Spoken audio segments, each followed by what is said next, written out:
Changing the battery on your Flexmike is easy if you follow these instructions. Take your Flexmike, turn it over, and pull the battery door down. Take the battery gently out of its compartment, noting it's still attached to its interior receptacle by wires. Gently pull on the battery wires to remove the plug from its jack. Take the new battery in hand and turn its connecting wires down at an angle. This will allow you to position the small white connection fitting for easier insertion into the battery compartment jack. You want to line up the ridge on the jack at the end of the wire's connection fitting with the thin slot in the white plastic interior connector inside the battery compartment.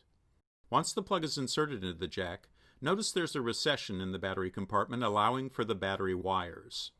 Position the battery so that the wires are folded underneath it and to the left. The battery label should face out. Once the battery is in place, slide the battery door on. To ensure a full day of operation, it's a good idea to charge the battery before using it.